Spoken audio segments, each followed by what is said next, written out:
Shalom saudara, Bapak Ibu, dimanapun saudara berada, senang kita bisa ketemu kembali di Bible Study program dari CK7. Sungguh program yang sangat memberkati, buat saya juga memberkati karena saya harus belajar juga Alkitab ya, saya harus mendapatkan hikmat-hikmat dan selalu dari waktu ke waktu Tuhan selalu berbicara sesuatu yang berbeda. Nah, saya juga berdoa supaya kali ini Tuhan berbicara pribadi lepas pribadi, dapat rema yang khusus daripada Tuhan. Ya, tapi sebelum kita belajar firman Tuhan, hari ini perikopnya adalah pembalasan terhadap orang Midian. Banyak sekali rahasia hikmat yang tersembunyi dalam ini.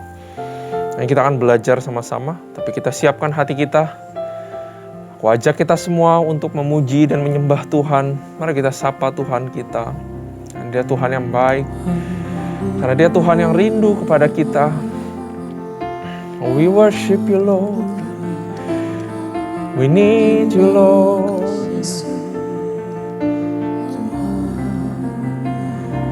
Ya rada bashi, ya rada. Ku mau nikmati hadirat-Mu.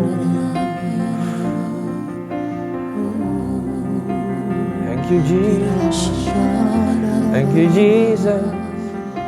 Thank you, Lord. Bersyukur di hadapan-Mu, Tuhan. Thank you.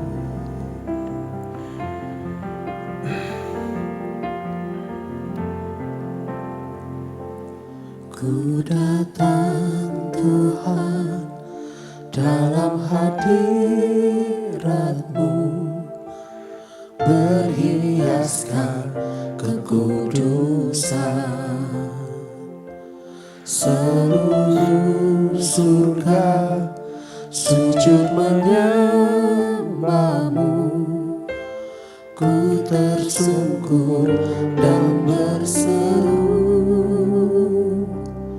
ku datang Tuhan dalam hadirat-Mu, berhiaskan kekudusan. Seluruh surga sujud menyembah-Mu. Ku tersungkur dan berseru, Kudus, kuduslah, kuduslah Tuhan, Allah semesta alam. Kudus, kuduslah, kuduslah Tuhan, surga bumi menyembah.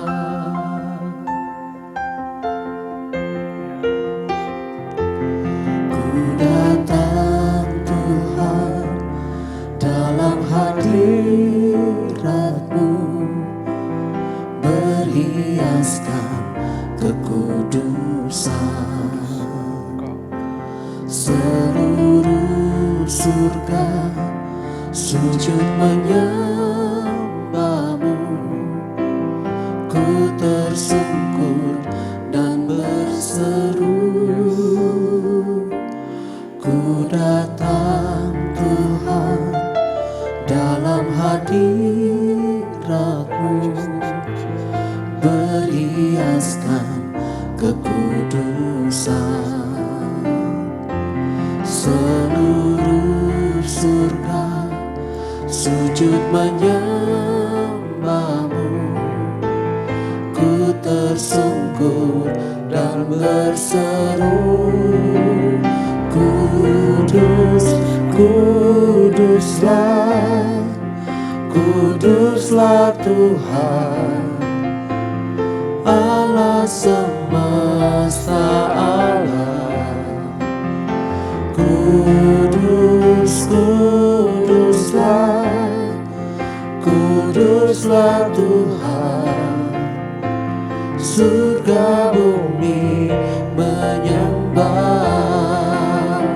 Kudus, kuduslah, kuduslah Tuhan, Allah semesta alam.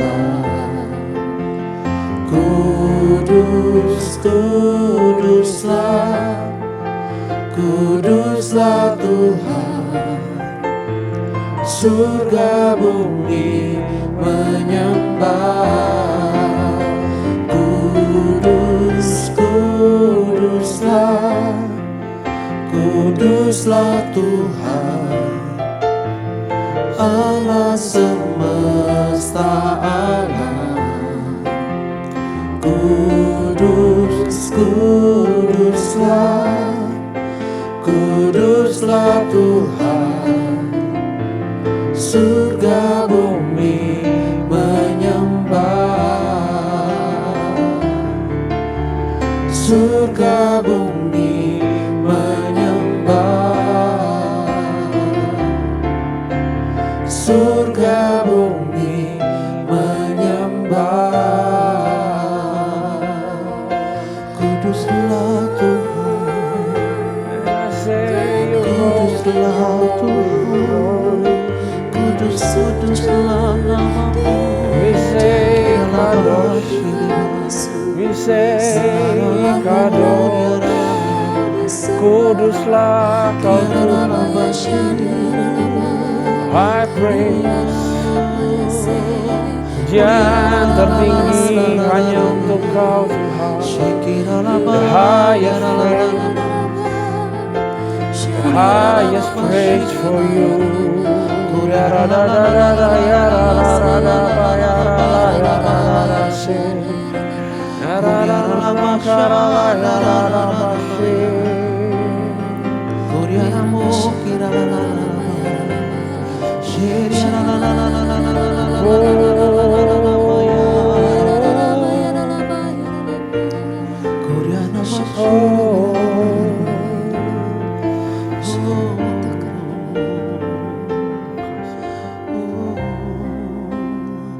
Sebab itu ku memujimu, Engkau Allahku. Mulutku kan selalu pujimu, dan angkat tangan sembahmu. Tinggikan namamu, Yesus, kemuliaan bagimu. Sebab itu ku memujimu, Engkau Allahku. Mulutku kan selalu pujimu, dan angkat tangan sembahmu. Tinggikan namamu, Yesus, kemuliaan bagimu.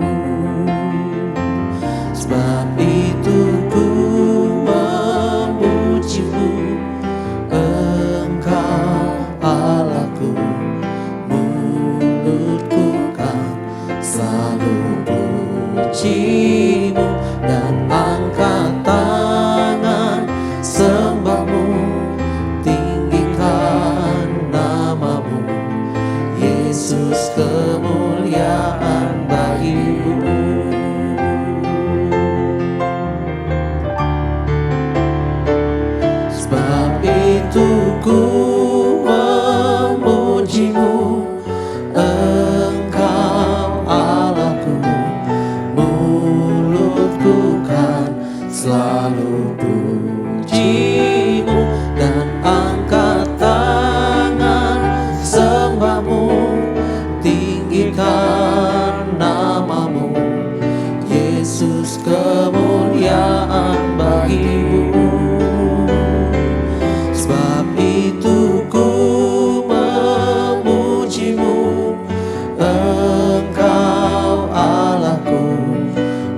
Yesus kemuliaan bagimu.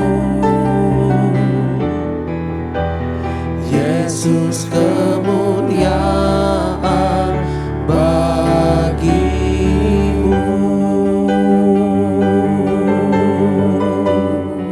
Segala kemuliaan Tuhan hanya bagimu. Karena Kau Allah yang kudus, karena Kau Allah yang layak, karena Kau Allah yang pantas untuk disembah.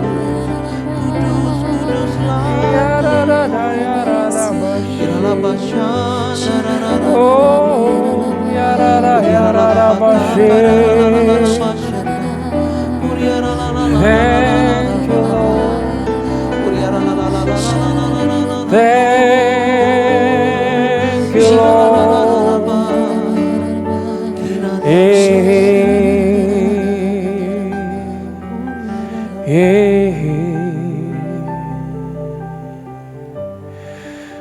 Bapa, berkati kami supaya kami bisa mengerti firman-Mu, terangi kami.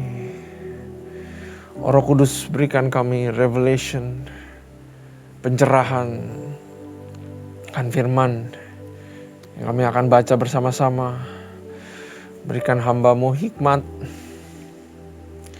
kata-kata jauh melebihi yang sudah hamba persiapkan, supaya kami belajar bersama, kami mengerti bersama, dan juga kami berubah bersama-sama. Terima kasih Tuhan, terima kasih Bapa. Hanya di dalam nama Tuhan Yesus, haleluya, amin. Sekali lagi salam sukacita dan juga damai sejahtera buat kita semua. Saudara, siapkan Alkitab saudara. Kita buka di Bilangan pasal yang ke-31. Pembalasan kepada orang Midian. Nah, Midian ini adalah suku nomad yang sangat kental, atau kalau kita lihat di Bilangan pasal 25 terasosiasikan dengan orang-orang suku Moab, saudara. Bangsa Midian ini walaupun sekarang Tuhan mengadakan pembalasan terhadap orang Midian, tapi bukan berarti bangsa ini punah. Nanti kita masih lihat di Hakim-Hakim dan di pasal-pasal yang lain bahwa bangsa Midian tetap ada dan mereka adalah bangsa lawan daripada bangsa Israel. Nah, Tuhan membalas bangsa Midian karena bangsa Midian, perempuan-perempuannya itu juga menginfluensi orang-orang Israel untuk menyembah ilah lain. Ya, menyembah Baal waktu di kejadian di Peor, saudara. Sehingga bangsa Midian di hadapan Tuhan tidak beroleh kasih karunia. Dan karena bangsa itulah yang menginfluensi bangsa Israel terhadap percabulan dan juga idolatry, yaitu penyembahan berhala, dan Tuhan tidak suka akan hal ini, saudara. Nah, itu sedikit konteks. Ya, mari kita baca sama-sama pembalasan kepada orang Midian, yaitu Bilangan 31. Tuhan berfirman kepada Musa, lakukanlah pembalasan orang Israel kepada orang Midian. Kemudian engkau akan dikumpulkan kepada kaum leluhurmu. Artinya ini bisa ini adalah tugas terakhirmu sebelum kau meninggal. Dan betul beberapa bulan setelah itu, nggak langsung setelah pembalasan ini Musa langsung mati, enggak. Tapi beberapa bulan kemudian kita akan temukan bahwa Musa akan meninggal. Ya. Ayat 3, lalu berkatalah Musa kepada bangsa itu, baiklah sejumlah orang dari antaramu mempersenjatai diri untuk berperang, supaya mereka melawan Midian untuk menjalankan pembalasan Tuhan terhadap Midian. Berarti tadi pembalasan bukan karena bukan karena Tuhan benci orangnya, karena yang ciptakan mereka juga Tuhan gitu. Tapi bangsa-bangsa ini itulah yang akan menghancurkan bangsa Israel, yang akan membawa Israel kepada penyembahan berhala dan juga kepada idolatry dan juga kepada percabulan. Dan kalau sudah satu bangsa begitu, maka bisa dinotabenekan bahwa sudah tidak bisa diselamatkan. Ya, karena itu Tuhan sebenarnya sedang melakukan pembalasan terhadap perbuatan dosa. Dia nggak benci orang-orangnya, ya. Tapi jangan disalahpahamkan bahwa Tuhan kok kejam main bunuh-bunuh, ya. Karena Tuhan kita itu adalah Tuhan yang kudus. Tadi kita nyanyi kados, ya, kudus-kuduslah Tuhan. Tuhan itu nggak bisa dimengerti dengan kita punya nalar pikiran. Oh, kalau udah bunuh-bunuh artinya jahat. Tapi sebenarnya justru kekudusan Tuhan yang membedakan kita dengan Tuhan. Ya, bahwa dengan Tuhan melakukan ini sebenarnya harusnya dia menghukum bangsa Israel juga. Karena bangsa Israel sudah terkena percabulan. Waktu di Bilangan 25 kita belajar bersama-sama. Tapi justru lewat sinilah Tuhan menunjukkan juga kemurahan hatinya kepada bangsa Israel. Ya, ayat keempat. Dari setiap suku di antara segala suku Israel haruslah kamu menyuruh 1.000 orang untuk berperang. Demikianlah diserahkan dari kaum-kaum Israel 1.000 dari setiap suku. Jadi 12.000 orang bersenjata untuk berperang. Karena ada 12 suku, 12 tribes. Lalu Musa menyuruh mereka untuk berperang. 1.000 orang dari tiap-tiap suku bersama-sama dengan Pinehas, anak Imam Eleazar, untuk berperang. Nah, berperang bawa Pinehas, yaitu imam, dengan membawa perkakas tempat kudus dan nafiri-nafiri pemberi tanda semboyan. This is a battle for God. This is God's battle. Makanya dibawa imam untuk meniupkan nafiri-nafiri untuk menaikkan puji-pujian di saat peperangan terjadi. This is God's battle yang ditandakan dengan worship and praise. Ya, ayat 7. Kemudian berperanglah mereka melawan Midian, seperti yang diperintahkan Tuhan kepada Musa, lalu membunuh laki-laki mereka. Jadi yang laki-laki semuanya dibunuh pada saat itu. Ya. Nah, ayat 8, selain dari orang-orang yang mati terbunuh itu, mereka pun membunuh juga raja-raja Midian, yakni Ewi, Rekem, Zur, Hur, dan Reba. Kelima raja Midian, jadi ada 5. Juga disebutkan di sini, namanya disebut lagi, Bileam bin Beor dibunuh mereka dengan pedang. Nah, saudara, Zur ini bisa di-highlight karena Zur adalah ayah daripada Kosbi. Kosbi itu adalah perempuan, dia bisa diketemukan bahwa perempuan ini, Kosbi ini mungkin bukan perempuan yang biasa, tapi dia adalah imam daripada Baal. Ya, di ayat di Bilangan 25, Kosbilah ini yang menuntun atau menginfluensi, bisa dalam tanda kutip, bangsa Israel ke dalam percabulan dan juga penyembahan Baal di situ. Ya, jadi Zur ini bapaknya. Tapi kita tahu Kosbi itu sudah mati dibunuh oleh Pinehas. Dan Tuhan berkenan atas Pinehas. Karena Pinehas melakukan tepat seperti apa yang diinginkan oleh Tuhan. Dan yang menarik di sini, ya, ini adalah pembalasan bukan karena vengeance terhadap manusia-manusia. Tapi ada vengeance. Pembalasan terhadap, ya itu yang tadi Tuhan gak suka. Tentang percabulan dan penyembahan, tentang berhala. Nah, kalau kita baca baru sampai ayat 8, kita lihat bahwa bangsa Israel sebenarnya kayaknya nggak dendam banget sama bangsa Midian. Mereka enjoy aja di dalam, mungkin pernah terjadi percabulan atau kawin campur dengan orang Midian. Mereka biasa-biasa aja, tapi Tuhan nggak biasa akan hal ini. Ya, jadi kelihatannya bangsa Israel itu nggak harus lah untuk bunuh orang Midian, tapi Tuhan perintahkan. Nah, di sini kita bisa lihat juga bahwa Tuhan sebenarnya sedang ngetes bangsa Israel. Nah, kalau saudara-saudara perhatikan, bangsa Israel yang sudah di masa ini sekarang, itu bukan lagi bangsa Israel yang dulu sama-sama 12 pengintai itu. Itu adalah generasi pertama, dan waktu mereka nggak beriman dan mereka nggak mau masuk ke tanah Kanaan dan seberangi sungai Yordan itu, Tuhan bilang kamu akan 38 tahun lagi, total 38 tahun lagi di sini, dan baru kamu akan aku bawa ke tanah Kanaan. Nah, itu sudah berlewat satu generasi, dan ini adalah generasi baru di mana Tuhan sedang menguji generasi baru tentang ketaatan. Mau taat apa enggak nih disuruh bunuh bangsa Midian? Loh, itu orang-orang bangsa Midian yang ada beberapanya sudah diambil jadi perempuan orang Israel. Tapi Tuhan bilang saatnya sekarang untuk membalas bangsa Midian karena ada maksud di balik semua itu. Dan di situ juga Tuhan bisa melihat bahwa bangsa Israel taat. Ya. Nah, ketaatan diperlukan saat sebelum melakukan perjalanan kepada tanah perjanjian. Nah, refleksikan buat kita semua. Kadang-kadang kita suka mungkin dapat ilham atau perintah daripada Tuhan, tapi rasanya nggak masuk akal gitu. Atau hati kita tergerak untuk melakukan sesuatu yang rasanya nggak masuk akal. Atau ada seseorang yang dikirimkan Tuhan menasihati kita atau menegur kita.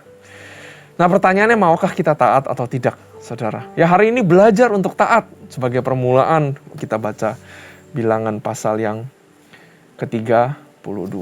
Ya. Nah, dosa-dosa percabulan dan idolatry itulah yang merusak bangsa Israel. Karena itu Tuhan lewat perintah ini, pembalasan terhadap bangsa Midian, menegaskan dengan tegas sekali bahwa aku nggak suka kalau ada penyembahan berhala. Aku nggak suka kalau ada percabulan di dalam negaraku atau my nation, kata Tuhan. Dan ini merupakan sebuah ketegasan yang diberikan Tuhan kepada bangsa Israel pada saat itu, saudara. Nah, selain itu juga menarik sekali lewat serentetan kejadian ini, Tuhan menyuruh 1.000 sampai 12.000. Ya. Masuk akal dan very make sense, nyambung karena tadi saya bilang bahwa ini adalah generasi baru. Ya. Dan mereka akan berperang lebih besar lagi nanti di Kanaan. Ya. Ini seperti appetizer dan Tuhan mengumpulkan dari 12 suku, masing-masing 1.000 sehingga 12.000 untuk melatih yang namanya unity sebelum maju kepada peperangan yang lebih besar. Unity diperlukan dalam segala peperangan dalam kehidupan. Baik itu peperangan yang bukan rohaniah, ya, perlu ada unity. Apalagi di dalam peperangan rohani, perlu ada unity. Gereja nggak cuman mengadakan ibadah, gereja nggak cuman mengadakan program, tapi salah satu gereja dipakai Tuhan adalah untuk melakukan peperangan rohani. Karena itu gereja harus mempunyai unity di dalamnya. Ya, kita para leaders yang dipercayakan kepemimpinan, mari kita lihat lagi, bukan program yang terpenting. Ya, program sudah ada, puji Tuhan. Tapi yang terpenting adalah unity di dalam setiap suku-suku, ya, kalau bisa dibilang suku-suku, ya, karena kita ngomongnya tribes ini, suku-suku, tatanan-tatanan yang di dalam gereja. Apakah punya unity untuk kita berperang di dalam alam rohani dan merebut jiwa-jiwa, ya, saudara. Nah, mari kita lanjut baca. Nah, saudara, juga menarik sini disebutkan dengan Bileam. Ya, Bileam inilah yang kasih cikal bakal untuk menuntun bangsa Israel kepada penyembahan berhala dan percabulan. Ya, dia nggak mau menyembah Tuhan lagi. Dia padahal nabi dulu. Tapi dia bilang, saya mau nyembah yang lain, yaitu yang namanya uang. Saya suka sama uang namanya. Ya, dan dia lakukan itu, dan dia dapat uang. Tapi kita ketemukan di Bilangan 31, dia mati juga. Ya, nggak ada masa depan yang baik untuk seseorang yang tidak menyembah Tuhan. Ya, sia-sia. Pelajaran buat kita kalau dengar Bileam. Apakah worth it? Apakah layak untuk kita menukarkan Yesus dengan kesenangan-kesenangan yang lain? Apakah layak kita menukarkan Yesus demi uang? Apakah layak kita menukarkan Yesus demi kesenangan atau perbuatan-perbuatan daging kita? Itu kita harus berhati-hati, ya. Kalau saya ingat kata Bileam, pasti saya langsung ingat itu. Dulunya ikut Tuhan, tapi dia trading Tuhan dengan sesuatu yang fana. Dan akhirnya mati juga. Kalau dengar Bileam, harus ingat itu, ya, saudara. Nah, mari kita lanjut. Kita baca di ayat 9. Kemudian Israel menawan perempuan-perempuan Midian dan anak-anak mereka. Juga segala hewan, segala ternak, dan segala kekayaan mereka dijarah. Jadi laki-laki aja yang dibunuh, yang lainnya dibawa pulang. Dan segala kota kediaman segala tempat perkemahan mereka dibakar. Kemudian diambillah seluruh jarahan dan seluruh rampasan berupa manusia dan hewan itu. Ayat 12. Dan dibawalah orang-orang tawanan rampasan dan jarahan itu kepada Musa dan Imam Eleazar dan kepada umat Israel ke tempat perkemahan di dataran Yoab dan di tepi sungai Yordan dekat Yeriko. Ayat 13. Lalu pergilah Musa dan Imam Eleazar dan semua pemimpin umat itu sampai keluar ke tempat perkemahan untuk menyongsong mereka. Maka gusarlah Musa kepada para pemimpin, kepada para pasukan 1.000, kepala pasukan 1.000 dan kepala pasukan 100 yang pulang dari berperang. Jadi Musa marah. Dan Musa berkata kepada mereka, "Kamu biarkan semua perempuan ini hidup?" Ya. Bukankah perempuan-perempuan ini atas nasihat Bileam, dengar ya, menjadi sebabnya orang Israel berubah setia terhadap Tuhan dalam hal Peor, sehingga tulah turun ke antara umat Tuhan. Jadi Musa marah.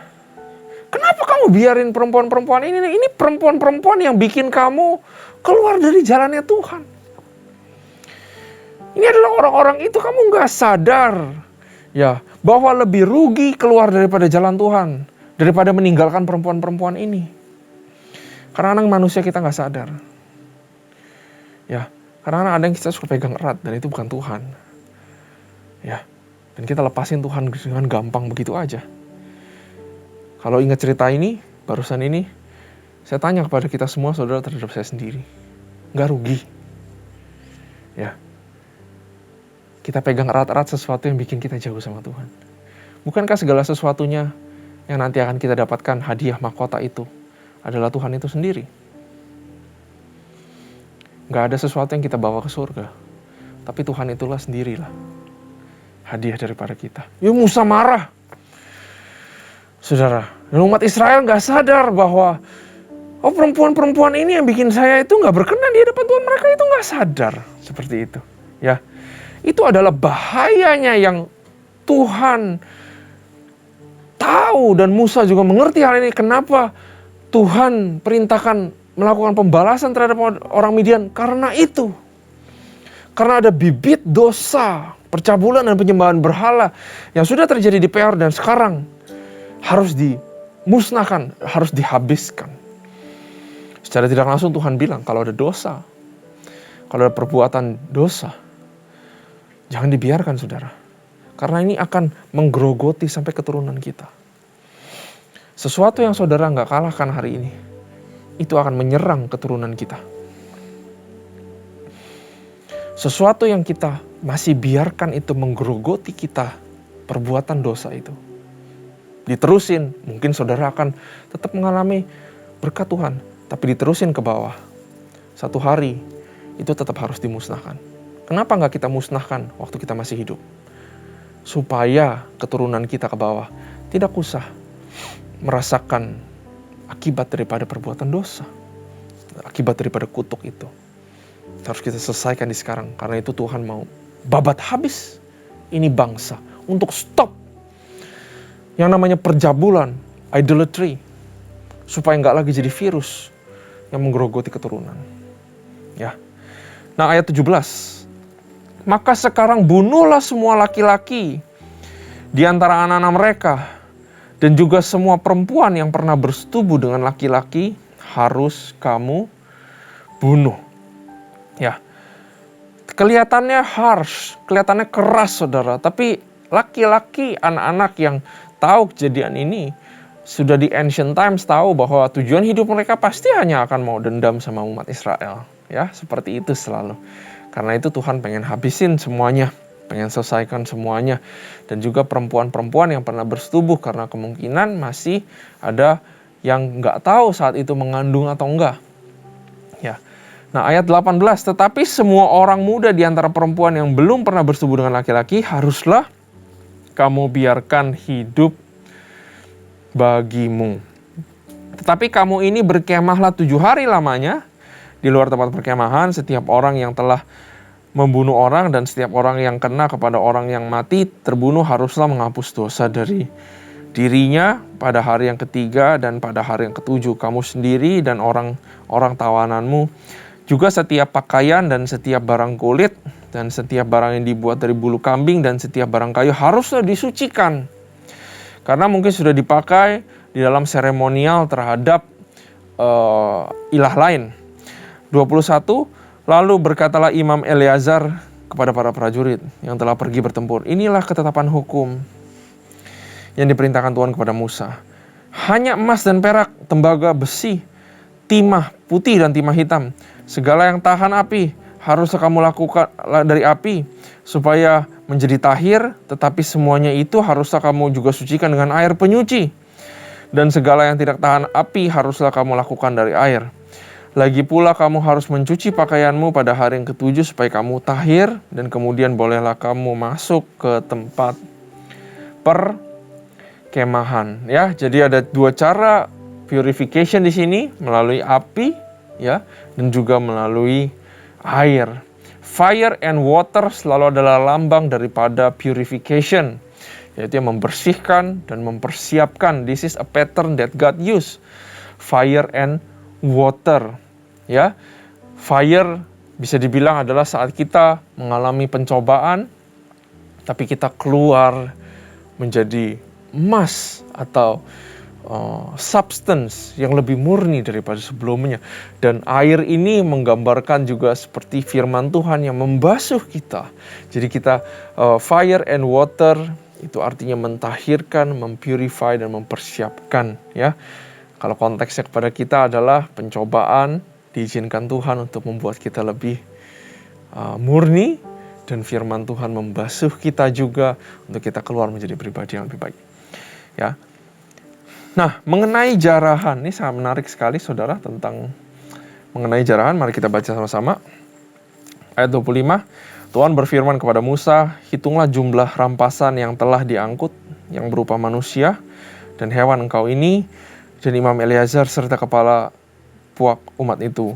Lalu bagi dualah rampasan itu kepada pasukan bersenjata yang telah keluar berperang, dan kepada segenap umat yang lain, karena banyaknya rampasannya dibagi-bagi rata, nggak cuma kepada prajurit doang. Dan engkau harus mengkhususkan upeti bagi Tuhan dari prajurit yang keluar bertempur itu, yakni 1 dari setiap 500, baik dari manusia, baik dari lembu, dari keledai, dan dari kambing domba. Dari yang setengah yang telah didapat, mereka haruslah engkau mengambilnya lalu menyerahkannya kepada Imam Eleazar sebagai persembahan khusus bagi Tuhan.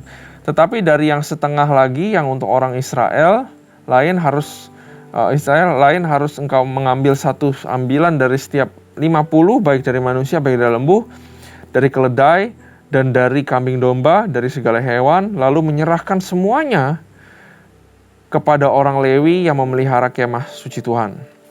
Kemudian Musa dan Imam Eleazar melakukan seperti yang diperintahkan Tuhan kepada Musa. Nah, saudara, adapun rampasannya begini, yakni yang masih tinggal dari apa yang telah dijarah laskar itu berjumlah 675.000 ekor kambing. Ini banyak banget. 675.000 ekor kambing domba, 72.000 ekor lembu, 61.000 ekor keledai. Selanjutnya orang-orang itu, yaitu perempuan-perempuan yang belum pernah bersetubuh dengan laki-laki, seluruhnya ada 32.000. Yang setengah menjadi bagian orang-orang yang telah keluar berperang itu jumlahnya 337.500 ekor kambing domba. Jadi upeti bagi Tuhan dari kambing domba itu ada 675 ekor. Lembu-lembu 36.000 ekor, jadi upetinya bagi Tuhan ada 72 ekor. Keledai-keledai ada 30.500 ekor. Jadi upeti bagi Tuhan adalah 61 ekor. Dan orang 16.000 orang, jadi upetinya bagi Tuhan 32 orang. Lalu Musa menyerahkan upeti yang dikhususkannya bagi Tuhan itu kepada Imam Eleazar seperti yang diperintahkan Tuhan kepada Musa. Ini saya bayangin berapa lama untuk ngitungin seperti ini ya, untuk koordinasi seperti ini, tapi mereka taat dan mereka takes time dalam melakukan perintah daripada Tuhan.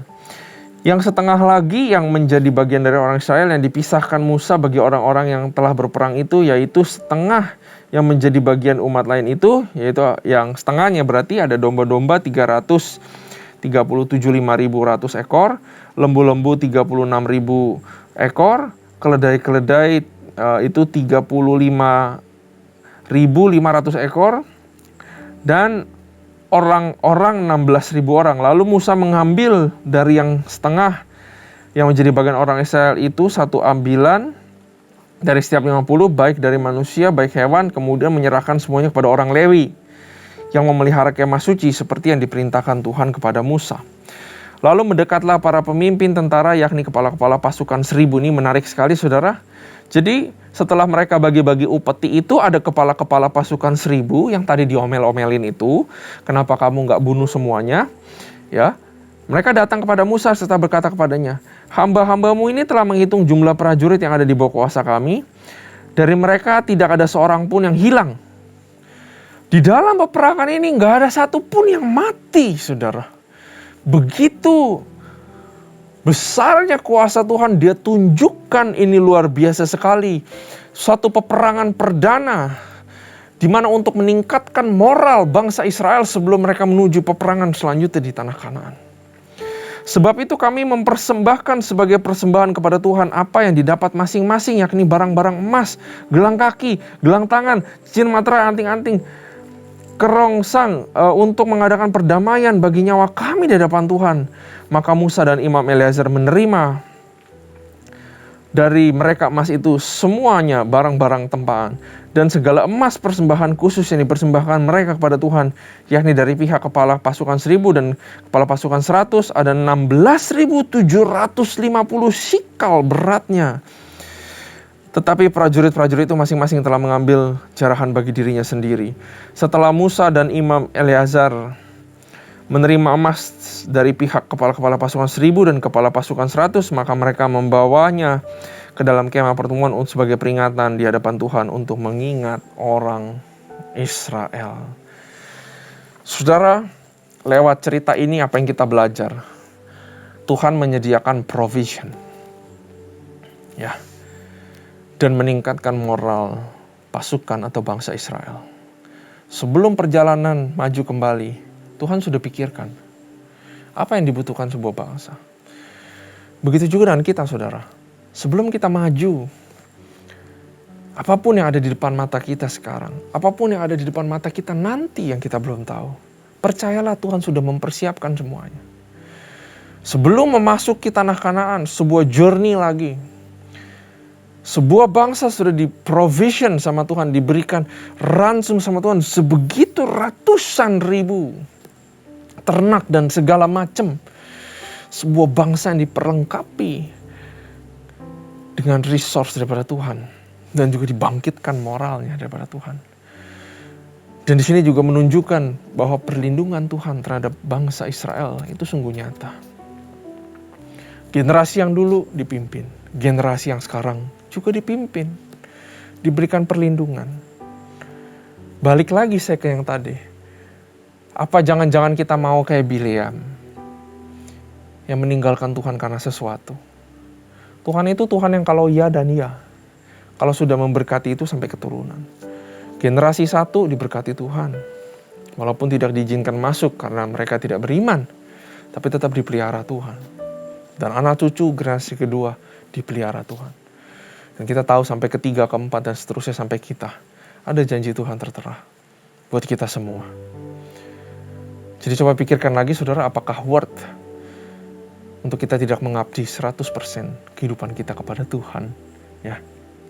Dan yang menarik di sini, second generation nggak diajarin siapa-siapa, bisa datang ke Musa dan Eleazar untuk mengembalikan kepada Tuhan. Nggak disuruh sama Tuhan, tapi mereka inisiatif sendiri. Di sini Tuhan kasih tunjuk bahwa setiap generations ada hal positif. Nggak berarti generasi yang lebih muda itu lebih bobrok dari yang tua, enak aja. Ya, Tuhan kasih kita pencerahan bahwa there will be new generation always in every community, in everything. selalu ada new generations. Dan mereka juga punya hal positif. Nah, baiklah kadang-kadang kita mempercayakan sesuatu kepada new generations. Generasi sebelumnya tetap harus ada pekerjaannya, yaitu membimbing dan mengadvise. Ya, jangan selalu kita melihat kepada junior kita sesuatu yang negatif. Tapi saya percaya ada sesuatu juga yang Tuhan berikan kepada mereka, yang kita generasi yang di atasnya itu nggak punya, hanya diberikan kepada mereka. Karena setiap generasi itu dipakai sama Tuhan. Ya. Nah, jadi lewat pembalasan terhadap Midian, siapakah yang kita sembah, saudara? Apakah Tuhan? Atau kita juga menyembah ilah yang lain? Nah, mari kita renungkan dan kita bertobat apabila kita ada melenceng daripada jalan kesetiaan sama Tuhan kita. Bapa, lewat firman ini, kami tahu Kau tidak suka adanya ilah atau Allah lain di dalam kehidupan kami. Karena itu Bapa, kami semua yang suka kebablasan Tuhan, kami minta ampun kalau kami mengutamakan yang lain di luar daripada Engkau ya Bapa. Ampunilah kami, kuduskan dan sucikan kami, supaya kami mengabdi hanya kepada Engkau ya Tuhan. Dan kami sudah tahu, sadar betul bahwa gak worth sama sekali untuk kami kejar hal yang lain selain daripada Engkau. Buat apa kami punya semuanya tapi pada akhirnya kami gak punya Engkau. Kami tidak mau nasibnya sama seperti Bileam. Dan kami sekarang jadi lebih aware akan yang namanya percabulan rohani. Dan kami menjadi lebih aware tentang penyembahan ilah lain Tuhan. Ampuni kami sekali lagi ya Bapa. Dan tuntun kami kembali kepada jalan untuk mengabdi kepada Engkau. Kami serahkan doa kami semua kepada tangan-Mu. Kami telah belajar banyak. And we thank you for this message for us today. Terima kasih Tuhan, terima kasih Bapa. Hanya di dalam nama Tuhan Yesus kami berdoa, kami sudah memuji menyembah, kami sudah belajar.